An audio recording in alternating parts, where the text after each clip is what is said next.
기도드리시겠습니다.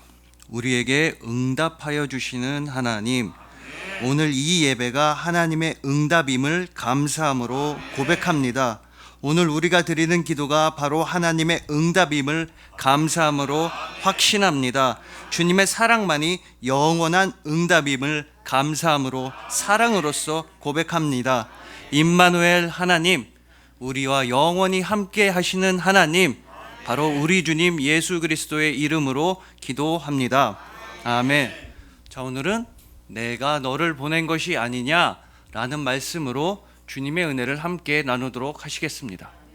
여러분, 이 빅데이터 전문가 송기령 씨는 다음과 같은 말씀을 하신 적이 있습니다. 즉, 우리에게 반드시 다가올 그 미래의 한국 사회에는 세 가지 특징, 세 가지 키워드가 있다는 것입니다. 우리에게 다가올 미래 사회의 첫 번째 키워드는 바로 당신은 혼자 삽니다. 여러분, 요새는 혼자 사는 사람들이 진짜 많아져서 뉴스를 봐도 혼밥이라든지 혼술이라든지 혼자 하는 여행, 혼행이라든지 이처럼 혼자서 모든 것을 다 하는 게 너무나 자연스러운 시대가 되었습니다. 그리고 미래 사회의 두 번째 특징은 바로 당신은 오래 삽니다. 요새는 평균 수명이 아주 길어져서 심지어 어떤 자녀 보험을 보면은 만기가 140세가 되는 그런 보험도 있다고 합니다. 이처럼 미래 사회의 첫 번째 특징, 두 번째 특징은 우리가 이해하기 참 쉬운데, 앞으로 다가올 미래의 세 번째 키워드는 우리의 마음을 한편으로 좀 씁쓸하게 합니다. 미래 사회의 세 번째 키워드는 바로 사람들은 당신이 없어도 잘 삽니다. 이 말의 뜻은 이제 앞으로는 사람들 사이에서 관계라든지 만남이라든지 접촉이라든지 하는 것들이 희미해지고 무의미해지는 사회가 온다는 것입니다. 벌써 지금부터 굳이 사람을 만나지 않아도 되는, 접촉하지 않아도 되는 무인 점포, 무인 가게들이 많이 생기고 있습니다. 무인 카페는 물론이고 무인 독서실, 무인 아이스크림 가게, 심지어 무인 갈비집까지 있다고 합니다. 이처럼 앞으로 다가올 미래 사회에서 사람들 간의 만남이 줄어든다 할지라도 해결책은 하나 있다고 합니다. 자, 여러분, 예를 들어서 요새는 사람들이 은행에 잘 가질 않습니다. 이 스마트폰으로 스마트 뱅킹을 한다거나 폰뱅킹, 인터넷 뱅킹을 많이 하면서 사람들은 은행에 직접 방문을 잘 안 하고 있습니다. 그러나 아무리 그렇다 할지라도 아주 큰 액수, 아주 큰 돈을 대출받기 위해서 우리는 반드시 직접 은행을 방문해야 하며 반드시 직접 은행원을 만나서 대화도 하고 상담도 받아야 하는 것입니다. 바로 이것입니다. 아무리 미래 사회가 온다 할지라도, 사람들 사이의 거리가 멀어진다 할지라도 우리가 바로 반드시 만나야만 하는 사람이 되면 된다는 것입니다. 꼭 필요한 사람이 되고, 만나는 사람들에게 위로와 소망을 주는 사람이 되고, 모든 이웃들을 너무나 사랑하는 사람이 되면 된다는 것입니다. 그리고 오늘 본문에는 우리가 진짜로 만나야만 하는 분, 우리가 반드시 만나야만 하는 분이 등장하니 바로 우리의 아버지, 하나님 아버지이십니다. 하나님께서는 우리의 모든 기도를 다 들어주시고 우리의 모든 눈물을 다 닦아주시고 우리에게 그 영원한 샬롬, 영원한 평강을 베풀어 주시는 우리 아버지이십니다. 그래서 오늘은 본문 말씀을 통해서 문제와 고난이 찾아올 때마다 우리 아버지 하나님만 의지함으로써 진정한 위로와 평안을 누리는 우리 모두가 되기를 소망해 봅니다. 예수님께서 친히 그 영원한 평안을 베풀어 주심으로써 마음에 근심하지도 아니하시고 걱정하지도 아니하시는 여러분들을 주님의 이름으로 축복합니다.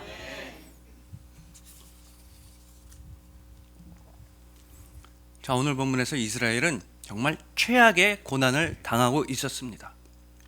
그 전까지 이스라엘을 침략하고 괴롭혔던 메소보다미아, 모압, 가나안이랑은 비교도 안 되게 미디안 족속이 극심한 수탈을 하고 있었기 때문입니다.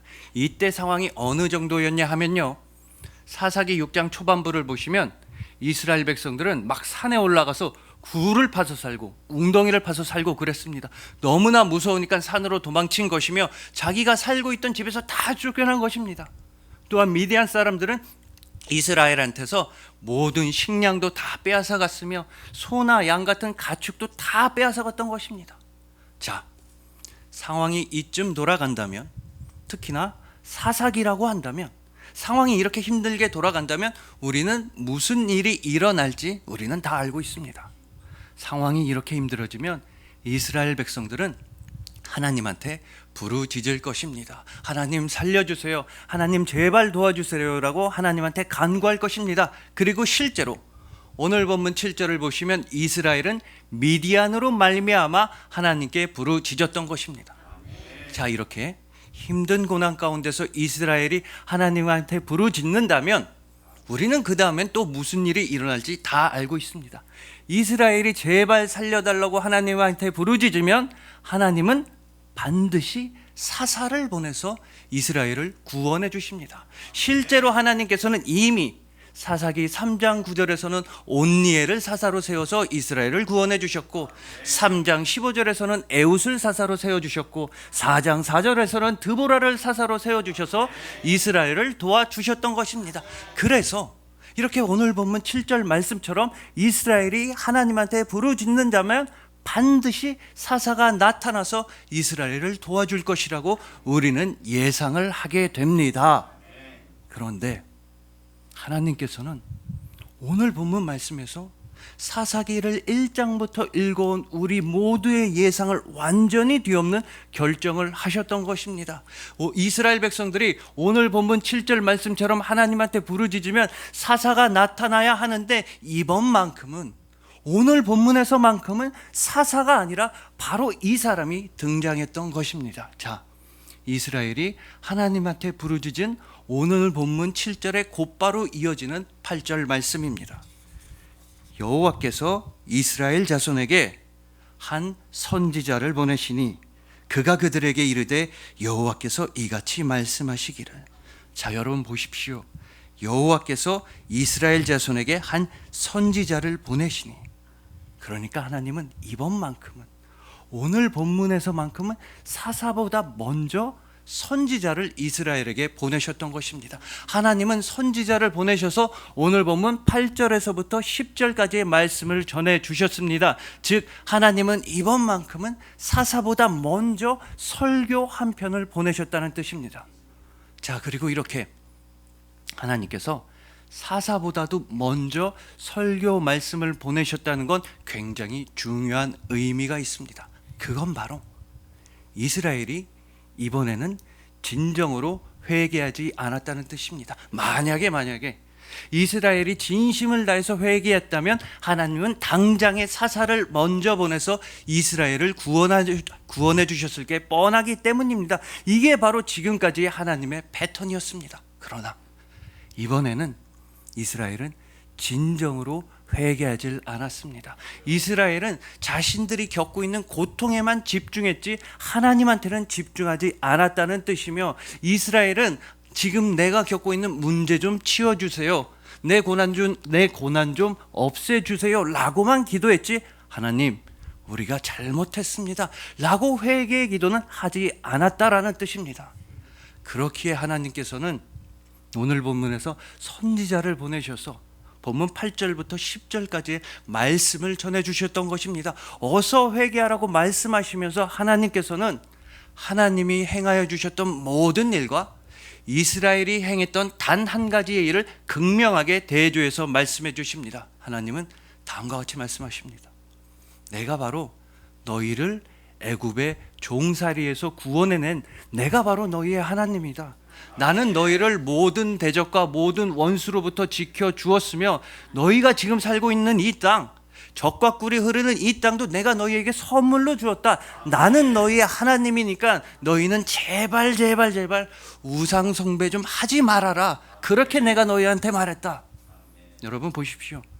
하나님께서 말씀하신 이 모든 일들은 하나님이 오직 은혜로서 이스라엘에게 베풀어 주신 일들이었습니다. 하나님은 이스라엘에게 이렇게 많은 일을 행하여 주셨는데 이스라엘이 한 일이라고는 오직 하나밖에 없었다. 이스라엘이 했던 일은 이것 딱 한 가지밖에 없었다라고 하나님께서는 본문 10절 말미에서 힘주어 말씀하시는 것입니다. 너희가 내 목소리를 듣지 아니하였느니라. 여러분, 이것이 이스라엘이 행했던 단 한 가지의 일입니다. 이스라엘은 하나님의 말씀을 듣지 아니하였으며 하나님께 거역했던 것입니다. 하나님의 반대 방향으로만, 죄악의 방향으로만, 탐욕의 방향으로만 나아갔던 것입니다. 그래서 하나님은 얼른 회개하라고, 얼른 돌아오라고 오늘 본문에서 말씀하시는 것입니다. 자, 오늘 본문에 이런 상황을 두고서 팀 켈러 목사님은 이스라엘 백성들은 후회만 할 줄 알았지 회개는 하지 않았다라고 말씀하십니다. 이스라엘은 후회만 했지 회개는 하지 않은 것입니다. 자, 이게 무슨 말이냐면 여러분, 후회라는 것은 그저 나한테만 집중하는 것입니다. 내가 지금 겪고 있는 고통만 바라보는 것이 후회이며, 내가 왜 이렇게 힘들게 살까? 나는 왜 이렇게 문제가 많을까? 이렇게 그저 나만 바라보고 나한테만 집중하는 것이 후회인 것입니다. 그러나 반대로 회개는 오직 하나님께만 집중하는 것입니다. 아, 나의 잘못과 죄악으로 인해서 하나님 아버지가 얼마나 마음 아프셨을까? 내가 이날 이때까지 살아온 것은 하나님의 은혜였는데, 하나님께서 이렇게 나를 지켜주시고 나를 도와주셨는데 내가 정말 아버지 앞에서 잘못했습니다. 이렇게 하나님만 생각하고 하나님만 바라보고 하나님한테만 집중하는 것이 진정한 회개인 것입니다. 여러분, 그렇기 때문에 우리가 진정으로 회개를 하게 된다면 그때 비로소 우리는 후회하지 않게 됩니다. 우리가 진정으로 회개를 하게 된다면, 즉 나의 모든 죄악을 씻어주시는 하나님의 용서와 하나님의 사랑을 전적으로 신뢰하게 된다면 그때 비로소 우리는 나 자신을 미워하지 않게 되는 것입니다. 여러분, 우리를 용서해 주시는 주님의 용서로 말미암아 우리도 나 자신을 용서할 수 있게 되었습니다. 우리를 사랑하여 주시는 주님의 사랑으로 말미암아 이제 우리도 나 자신을 진정으로 아껴주고 나 자신을 진정으로 사랑할 수 있게 된 것입니다. 그래서 하나님께서는 얼른 회개하라고, 얼른 돌아오라고 말씀하여 주시는 것입니다. 하지만 여러분, 이보다 훨씬 더 중요한 사실이 하나 있습니다. 하나님께서는 우리의 아버지이셔서, 하나님은 우리를 너무나 사랑하셔서 우리의 회개 이전에 이미 은혜의 길을 예비해 두셨다는 사실입니다. 우리의 회개보다 앞선 은혜, 우리의 회개 이전의 은혜, 우리의 회개보다도 먼저 하나님께서는 우리에게 은혜의 길과 생명의 길과 구원의 길을 다 예비해 두셨습니다. 여러분, 얼마 전에 저는 이런 얘기를 들었습니다. 이 세상에서 자녀를 가장 많이 사랑하는 사람은 당연히 부모입니다. 근데 그런 부모가, 자녀를 그렇게나 사랑하는 부모가 거의 99%의 확률로 그렇게 사랑하는 자녀한테 화를 무조건 내는 날이 하루 있습니다. 그날은 바로 자녀들이 학교에서 시험 성적표를 받아오는 날입니다.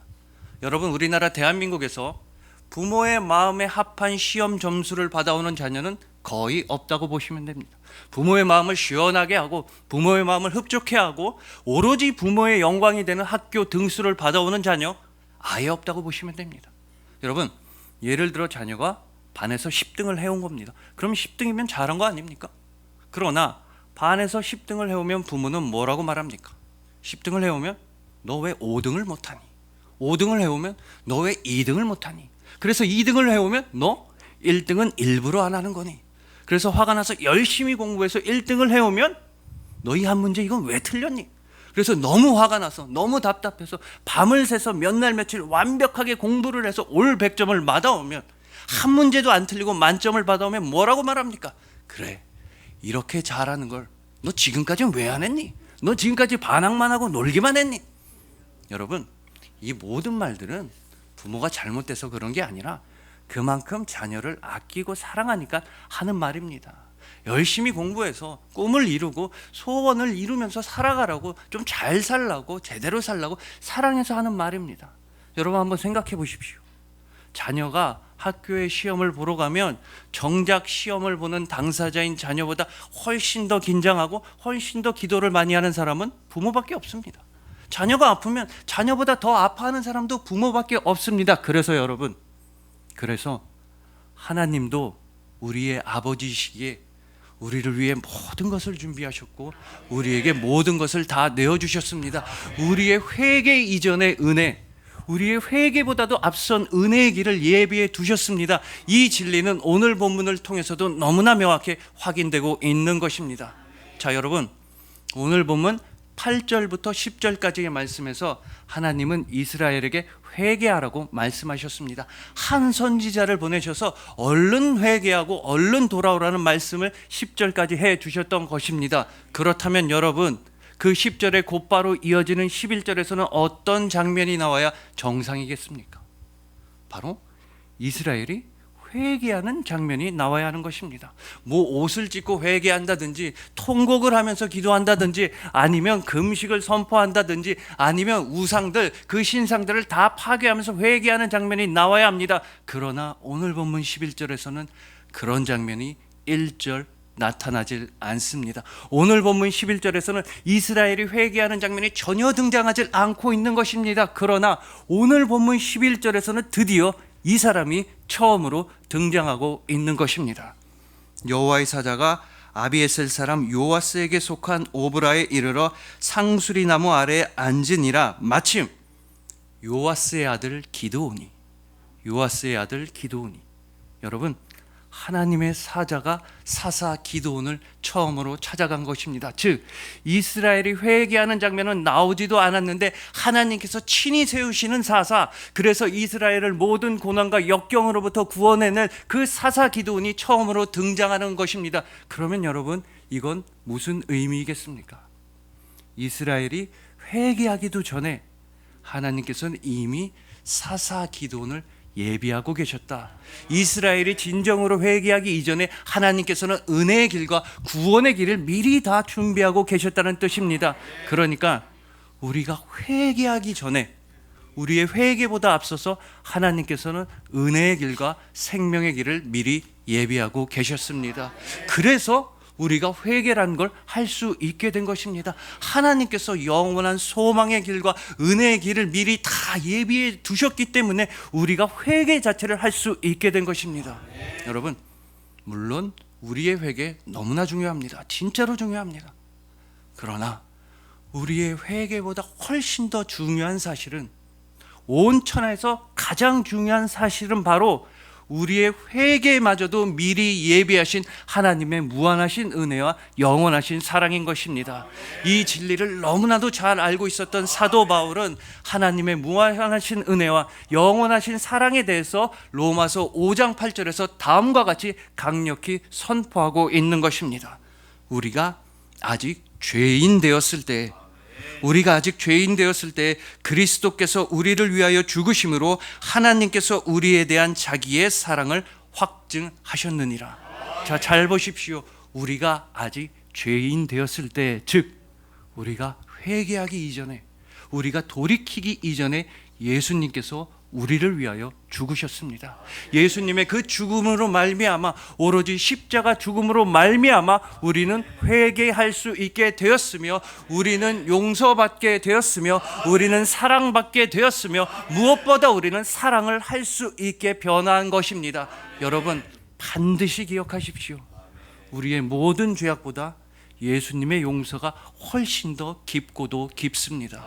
우리의 모든 부족함이나 우리의 모든 나약함보다 예수님의 은혜가 훨씬 더 크고 강하고 풍성한 것입니다. 우리의 모든 눈물은 오직 예수님의 사랑으로 말미암아 아름다운 미소로 변하게 된 것입니다. 왜냐하면 예수님의 미소가 바로 여러분들이기 때문입니다. 여러분들이야말로 예수님의 가장 아름다운 미소인 것입니다. 그러니 부디 이제 더 이상은 나한테만 집중하지 마시고 우리를 위해 모든 것을 다 예비하신 하나님께만 집중하시길 소망합니다. 우리를 너무나 사랑하시는 아버지만 의지하시길 소망하는 것입니다.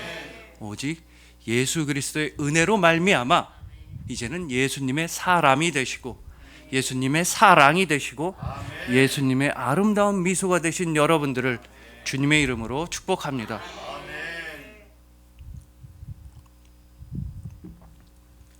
자, 다음으로 기드온이 품었던 두 가지 오해에 대해 알아보시겠습니다.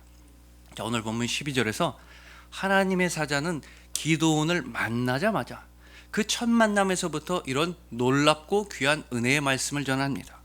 여호와의 사자가 기드온에게 나타나 이르되 큰 용사여 여호와께서 너와 함께 계시도다. 자, 근데 이런 귀한 말씀을 듣고도 기드온의 반응은 영 탐탁지가 않습니다. 감사하기는커녕 오히려 많이 억울한 듯이, 많이 답답한 듯이, 정말 화가 많이 난 듯이 본문 13절에서 강력한 주장을 펼치고 있습니다. 기드온이 본문 13절에서 하나님께 펼쳤던 두 가지 주장은 다음과 같습니다. 첫째로, 하나님께서 우리와 함께 하시면 이럴 수는 없다는 것입니다. 하나님이 우리와 함께 하시는데 어떻게 미디안 족속이 우리를 이렇게 괴롭히고 힘들게 할 수 있느냐는 질문인 것입니다. 즉, 하나님께서 우리를 버리신 건 아닌가 라는 주장입니다. 그리고 기드온이 했던 두 번째 주장은 다음과 같습니다. 옛날 옛적에는 모세를 보내셔서 우리에게 놀라운 기적을 베풀어 주시고 우리를 구원해 주셨는데 지금은 왜 도대체 그런 일이 일어나질 않느냐는 주장입니다. 즉, 이 주장의 속마음은요, 하나님, 얼른 지금 당장 모세와 같은 구원자를 우리에게 보내주세요. 또 다른 모세를 보내주시고 또 다른 사사를 보내주셔서 지금 당장 우리 좀 도와주세요 라는 간청인 것입니다. 그러나 위와 같은 기드온의 두 가지 주장은 사실상 기드온의 두 가지 오해였을 뿐입니다. 그리고 동시에 바로 우리들이 품고 있는 오해입니다. 우리도 우리 힘으로 이겨낼 수 없는 문제와 고난을 만나면 다음과 같은 두 가지 오해를 합니다. 첫 번째로, 하나님이 나와 함께 하신다면 내가 이렇게 힘들 수는 없는데 하나님이 나를 버리신 건 아닌가 라는 오해입니다. 그리고 이 오해는 당연히 무조건 오해입니다. 하나님은 절대로 여러분을 떠나지 아니하시고 하나님은 언제나 여러분과 함께 계십니다. 그리고 우리가 자주 품게 되는 두 번째 오해는, 정말 내 힘으로 이겨낼 수 없는 고난과 역경이 있을 때 우리는 종종 다음과 같이 기도합니다. 하나님, 빨리 어떤 무언가를 나한테 주세요. 아니면 나 말고 어떤 사람, 또 다른 사람을 빨리 나한테 보내주세요. 예를 들어, 하나님, 돈 좀 왕창 주세요. 아니면 돈이 왕창 많은 부자 좀, 돈 많은 사람 좀 나한테 붙여주셔서 내 문제 좀 해결해 주세요 라고 기도할 때가 있습니다. 기드온도, 오늘 본문의 기드온도 우리와 똑같은 두 가지 오해를 했습니다. 그러나 하나님께서는 그렇게 오해를 했던 기드온에게 완전한 응답을 해주셨습니다. 기드온의 신앙을 바로잡아 주시고 이스라엘을 모든 고난과 역경으로부터 승리하게 해주실 하나님은 완전한 응답을 해주셨던 것입니다. 그 하나님의 완전한 응답이 담겨져 있는 오늘 본문 14절입니다. 여호와께서 그를 향하여 이르시되 너는 가서 이 너의 힘으로 이스라엘을 미디안의 손에서 구원하라. 내가 너를 보낸 것이 아니냐 하시니라. 여러분, 하나님은 기드온한테 분명히 말씀하십니다. 네가 가서 이스라엘을 구원해라. 네가 바로 나의 응답이다. 내가 너를 보낸 것이 아니냐. 그러니까 하나님께서는 기드온에게 완전한 응답을 주셨는데 그 응답은 다른 무엇도 아니었으며 또 다른 사람도 아니었다는 뜻입니다. 하나님께서 기드온에게 주셨던 완전한 응답은 바로 기드온 자기 자신이었다는 뜻입니다. 기드온은 하나님한테 물어봤습니다. 하나님, 우리를 버리신 거 아닙니까? 우리를 떠나신 거 아닙니까? 그러자 하나님은 응답하여 주십니다. 절대 아니다. 내가 너를 통해서 이스라엘을 구원할 것이다. 내가 너를 보낸 것이 아니냐. 기드온은 다시 한 번 더 하나님께 질문했습니다. 하나님, 옛날에는 모세를 보내주셨는데 왜 지금은 가만히 계십니까? 얼른 빨리 우리에게 또 다른 모세를 보내주세요. 또 다른 사사를 보내주세요. 또 다른 사람을 보내주세요 라고 간청했습니다. 그러자 하나님께서는 동일한 응답, 완전한 응답을 해주셨습니다. 절대 아니다. 내가 너를 보낸 것이 아니냐. 내가 너를 통해서 이스라엘을 구원할 것이며 네가 바로 이스라엘을 구해낼 것이다. 여러분, 이것이 바로 하나님께서 우리에게 주시는 완전한 응답입니다. 우리는 때때로 엄청나게 놀랍고 엄청 대단하고 엄청 특별한 응답을 기다릴 때가 있습니다. 그것도 아니면 또 다른 무엇, 예를 들면 돈이라든지 명예를 응답으로 구할 때가 있으며 또 다른 사람을 보내주세요 라고 기도할 때가 있습니다. 그러나 하나님께서는 바로 우리가 하나님의 응답이 되게 하여 주십니다. 우리라는 사람 자체가, 그리스도인이 바로 하나님의 응답 그 자체인 것이며 하나님은 특별히도 우리 자신이 직접 문제와 고난을 해결할 수 있도록 우리에게 친히 능력과 지혜를 베풀어 주시는 아버지이시다라는 뜻인 것입니다. 하나님께서는 분명히 우리에게 말씀하십니다. 내가 너를 보낸 것이 아니냐. 그러므로 우리가 바로 하나님의 응답입니다. 특히나 여러분 한 사람 한 사람은 이 세상의 절망과 이 세상의 슬픔과 이 세상의 죽음을 향하신 하나님의 응답이 바로 여러분 한 사람 한 사람인 것입니다. 즉 여러분 한 사람 한 사람은 이 세상을 향하신 하나님의 응답이며 하나님의 정답이며 하나님의 해결책인 것입니다. 그래서 여전히 주저하고 머뭇머뭇하는 우리를 향해서 하나님은 본문 12절에서 우리에게 말씀해 주십니다. 큰 용사여 여호와께서 너와 함께 계시도다. 여러분, 하나님께서 여러분과 함께 하십니다. 언제나 여러분과 함께 하시는 하나님, 바로 임마누엘 하나님 예수 그리스도께서 여러분과 함께 하시기에 여러분들은 이 세상에서 가장 큰 용사가 되셨던 것입니다.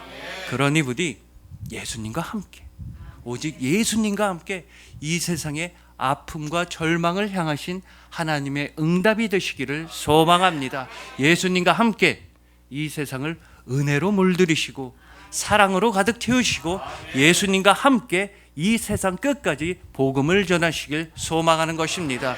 이제 더 이상은 다른 무엇을 기대하지 마시고 다른 어떤 사람을 의지하지 마시고 오직 이 세상을 향하신 하나님의 응답 그 자체가 되신 여러분들을 주님의 이름으로 축복합니다.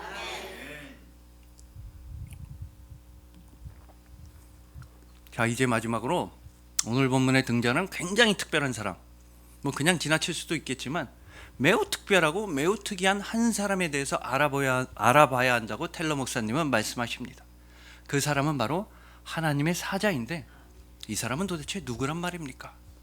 물론 하나님의 사자는 성경 곳곳에서, 하나님의 천사는 성경 곳곳에서 등장하지만 오늘 본문에 등장하는 이 하나님의 사자는 뭔가 특별한 구석이 있는 것 같습니다.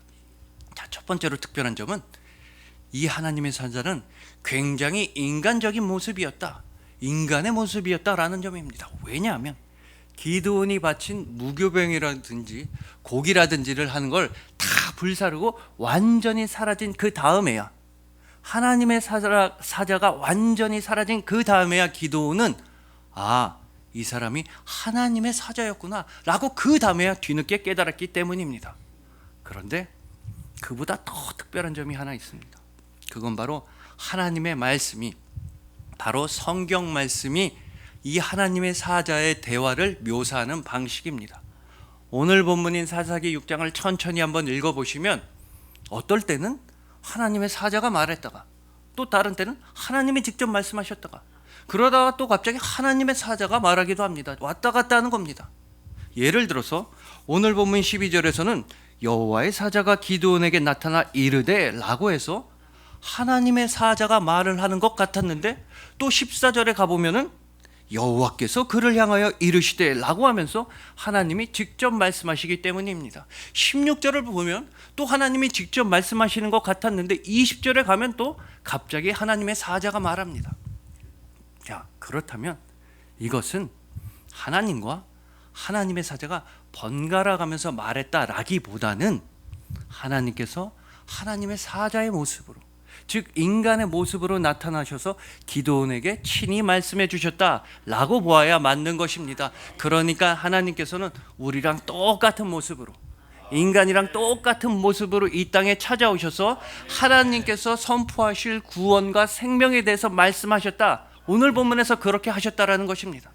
그렇기 때문에 오늘 본문에 등장하는 이 하나님의 사자는 바로 인간이 되신 하나님, 육신을 입으신 하나님, 바로 예수 그리스도를 미리 가르쳐주는 예표이자 미리 알려주는 증표인 것입니다. 즉 하나님께서 우리를 어떻게 구원하시고 생명을 주실지에 대한 예언이자 증언인 것입니다. 여러분, 하나님께서는 우리를 인간이 되심으로써 우리를 구원해 주셨습니다. 하나님께서는 친히 육신을 입으시고 우리랑 똑같은 인간이 되셨으며 우리랑 똑같이 아파하셨으며 우리를 대신해서 죽으셨으며 우리를 위하여 죽음에서 부활하심으로써 우리를 구원해 주셨던 것입니다. 바로 예수 그리스도의 은혜와 사랑입니다. 이런 맥락에서 오늘 본문에서는 이 땅에 찾아오신 예수님을 만나게 되면 우리 삶이 과연 어떻게 변화하는지에 대해 오늘 본문은 미리 알려주고 있는 것입니다. 자, 기도는 하나님의 사자, 하나님의 구원과 생명을 선포했던 그 하나님의 사자를 만나고 난 이후에 기도는 하나님을 위해서 제단을 하나 쌓았습니다. 그리고 그 제단에 대해서 기도는 다음과 같은 이름을 붙였던 것입니다. 사사기 6장 24절입니다. 기드온이 여호와를 위하여 거기서 제단을 쌓고 그것을 여호와 샬롬이라 하였더라. 여호와 샬롬, 여호와 샬롬. 우리가 이 땅에 찾아오신 예수님을 만나게 되면 그때 우리 삶은 샬롬이 되는 것입니다. 영원한 평안, 영원한 평강, 영원한 평화가 되는 것입니다. 예수님께서는 여러분에게 무한하고도 영원한 평안을 직접 베풀어 주셨습니다. 그러니 부디 마음에 근심하지도 마시고 걱정하지도 마시고 두려워하지도 마시길 소망합니다. 예수님께서는 여러분에게 이 세상이 줄 수 없는 그 평안, 이 세상이 알지도 못하는 그 평안, 이 세상은 절대로 빼앗을 수 없는 그 평안을 예수님께서 친히 여러분들에게 영원히 베풀어 주셨습니다. 예수님은 정말로 여러분을 사랑하시는 분이신 것입니다. 그리하여 예수님의 은혜로 말미암아 모든 죄악을 용서받으시고 이제 영원한 천국 백성이 되신 여러분들, 이 세상의 아픔과 절망과 죽음을 향하신 하나님의 응답 그 자체가 되신 여러분들, 예수님께서 영원한 샬롬, 영원한 평안을 직접 베풀어 주신 여러분들을 진심으로 사랑하고 축복합니다. 기도드리시겠습니다. 우리에게 응답하시는 하나님, 우리가 구하기도 전에 응답하시고 우리가 생각하기도 전에 응답하여 주시니 참으로 감사합니다. 바로 우리를, 바로 그리스도인을 하나님의 응답으로 변화시켜 주시니 감사합니다. 이 세상의 슬픔과 아픔을 향한 응답으로서 바로 우리 교회를 세워주시니 감사합니다. 우리의 영원한 응답이 되시기 위하여 인간의 몸을 입으신 예수님만 바라보겠습니다. 우리의 부족함을 다 채워주시고 우리의 연약함을 강함으로 바꿔주시고 우리의 슬픔을 아름다운 미소로 변화시켜 주신 예수님만 바라보겠습니다. 오직 예수님과 함께 이 세상을 은혜로 물들이겠습니다. 복음으로 채우겠습니다. 오직 사랑만이 우리의 모든 것입니다. 감사합니다. 임마누엘 하나님, 언제나 우리와 함께 하시는 하나님, 우리 주님 예수 그리스도의 이름으로 기도합니다. 아멘.